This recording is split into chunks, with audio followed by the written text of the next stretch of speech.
Hey there, welcome back to another video. This time around, it is my review of the 1986 action film Iron Eagle, Break the Speed Barrier. Now, Iron Eagle, for me, is a fun movie. It's an entertaining action film.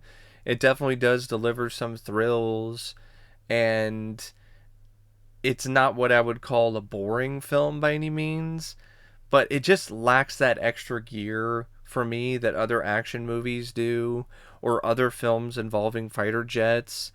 I know there's a lot of people that prefer this over Top Gun. I'm absolutely not one of them.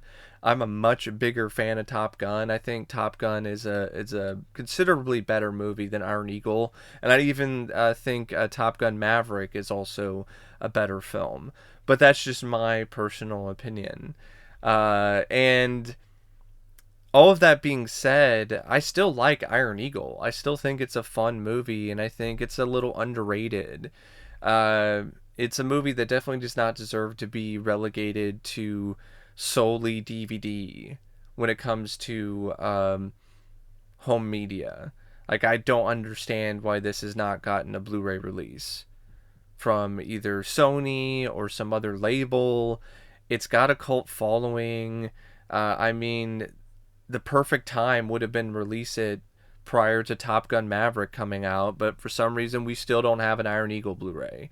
My guess is it has to do with music rights, because this has a lot of copyrighted songs from various different artists and labels, but that hasn't stopped other films from getting released. So I don't get it. There has to be something else other than just music rights, because it doesn't make any sense to me that that's the only thing holding this film back from getting a Blu-ray. Um, the film was directed by Sidney Furie, and I think he did a solid job. I don't think it's spectacular by any means. I don't think the direction soars consistently. I think there were some moments where the direction shines. For instance, when it comes to sequences, when stuff is blowing up real good and guns are blazing, then the direction really is at its best. When it comes to sequences that are trying to be a little more comical or serious, I think the direction is just kind of run of the mill. Um, there are some moments with the direction where it definitely looks cheap. It definitely looks like a lower budgeted movie. And I don't think that this is really something in terms of the genre that Sidney Furie was really comfortable with. Like, he directed some films prior to Iron Eagle that were dealing with somewhat similar subject matter, like The Boys in Company C, but I wouldn't really call that an action film. So really, this was his first test flight when it comes to the action genre, and I think it was a bit bumpy at times. The dogfights in particular, I thought they were shot in ways where, first off, it definitely didn't hide the fact that a lot of these sequences involving the MiGs in particular were miniatures. And the way that it was shot just made it very obvious that they were miniatures. And that kind of took me out of the film at times. It definitely took me out of those dogfights.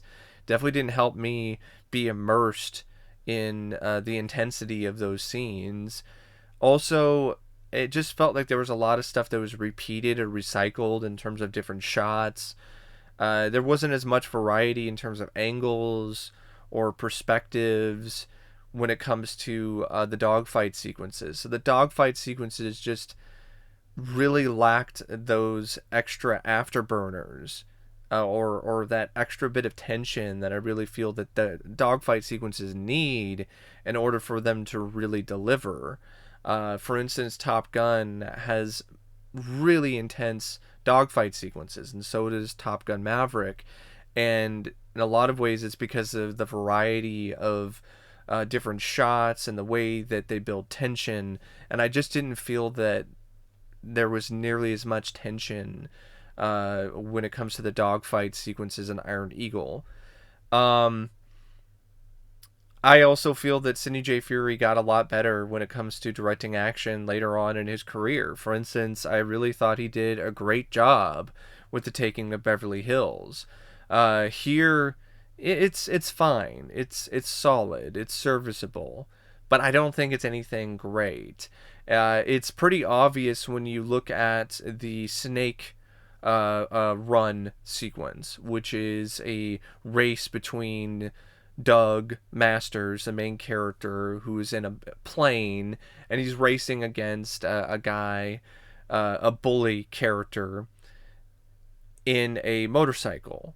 And they're racing through the canyons. And a large chunk of that sequence was shot by Art Scholl, who shot a lot of the flight photography in Top Gun. So you can tell the difference when you have a really talented guy behind the camera who knows what he's doing. He knows how to shoot these flight sequences in a way that delivers the thrills, but also really showcases a lot of what makes flight sequences so special. And I feel that Sidney J. Furie just didn't have the same ability. And it didn't help either that he was probably really limited, because a lot of the flight photography, a lot of the stuff was done with models. And that limits what you can do. There were some real shots with real planes too, but there was a lot of stuff where it was just, they were just miniatures. So you're just kind of limited in how you're going to shoot those miniatures in terms of making them really something not necessarily unique, but making them feel more visceral and real. The film also features a script by Kevin Allen Elders and Sidney J. Furie, and the script is decent.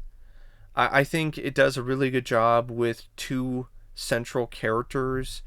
I think the way that it writes Doug Masters and Chappie, I think, is genuinely great.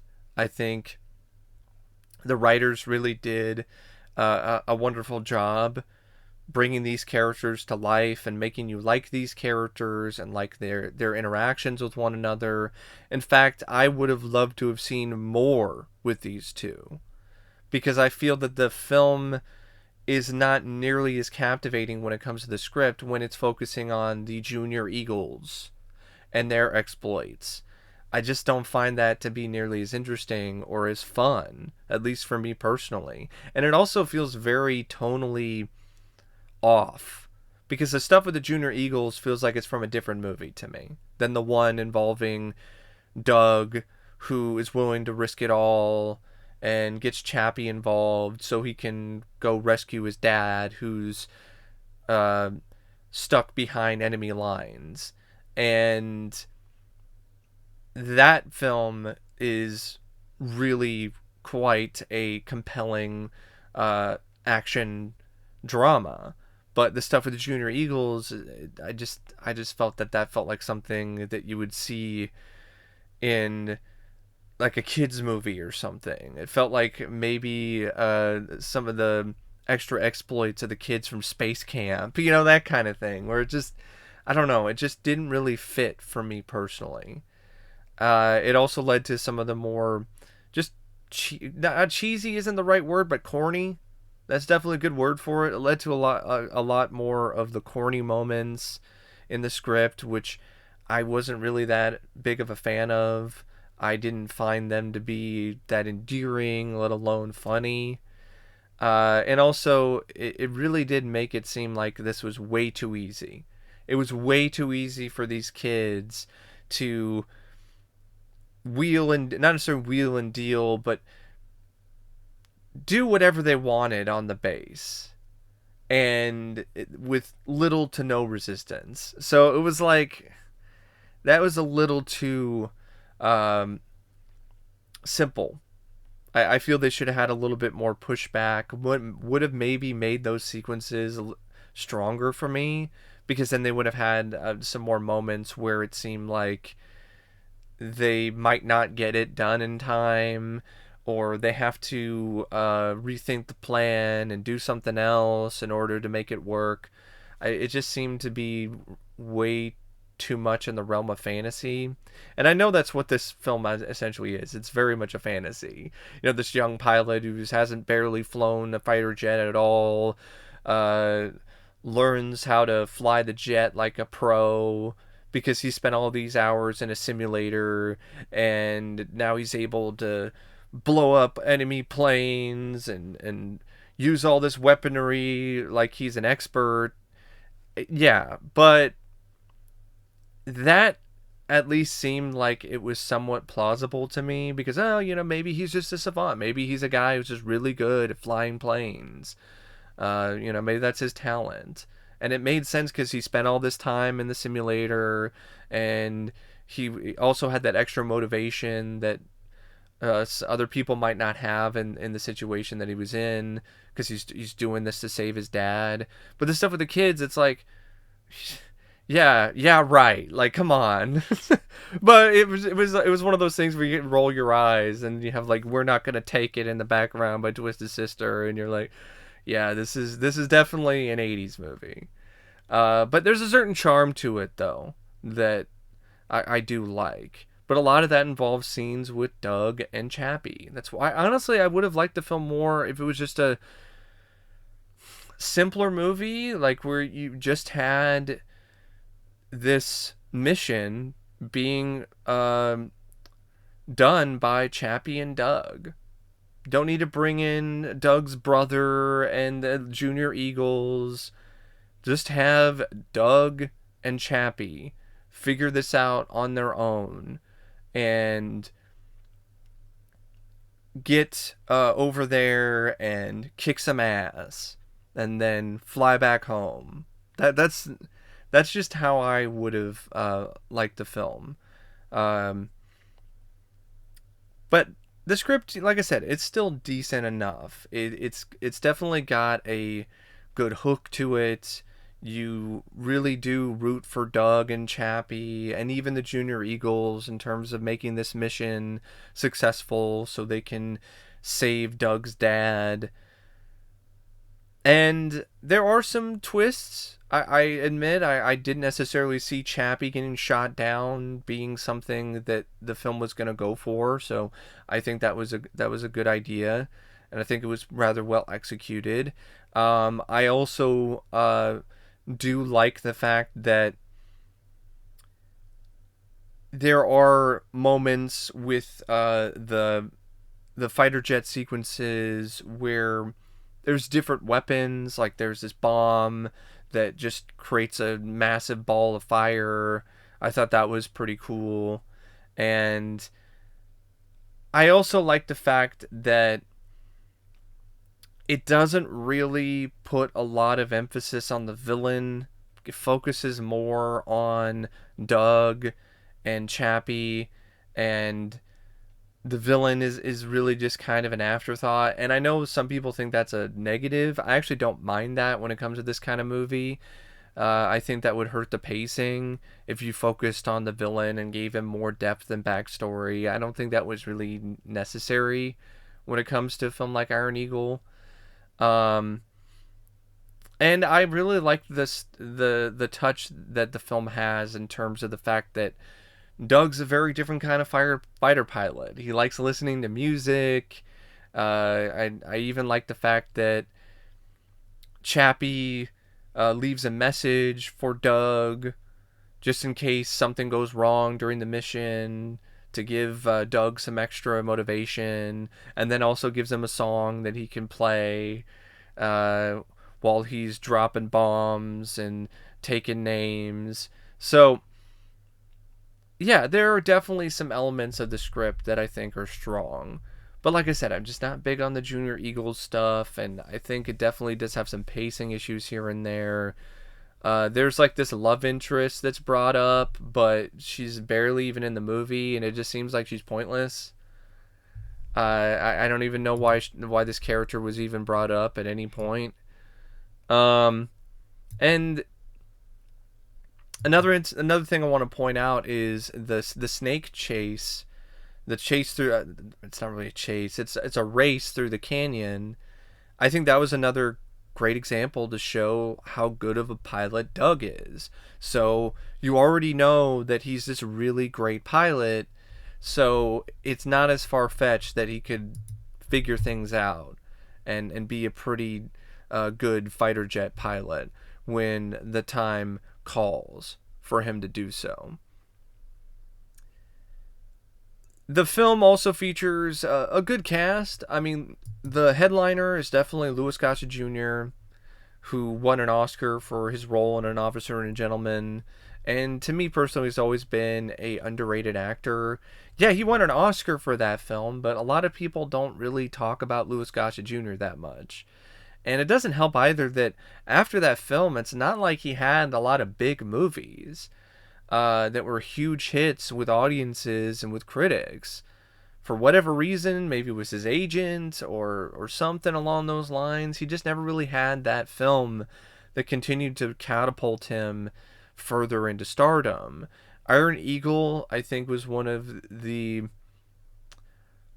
few films that he did afterwards that struck a chord with some people, even though it only made 24 million on a budget of 18 million dollars. So it's not like it was a huge, massive hit, but it led to him being the star in a franchise. So it was definitely a hit for him and his career. And I like him in this. I definitely think it's one of his best performances. There were some moments here where his really strong dramatic acting definitely does show. Like when he's sick of Doug's shit, when Doug is telling him that he doesn't care and he blows up on him. There are some other really nice moments between Lou Gossett Jr. and Doug, like when he's talking about how Doug needs to take things seriously because this isn't a joke and you could die. I thought that was a really great bit of acting from Louis Gossett Jr. And you could also tell that Louis Gossett Jr. was having a lot of fun with the role as Chappie. So yeah, I really like Louis Gossett Jr. in this. Jason Gedrick, he's decent. He's fine. He's not phenomenal. He's not amazing. He's got a certain charisma about him, though. The thing with Jason Gedrick is he's not the best actor. But that still can kind of work for the kind of film that Iron Eagle is. Because a lot of it's about presence. And he's supposed to be this cool guy who's just a really adept fighter pilot. And you can buy it because he's got a certain sense of confidence about him that does seem believable.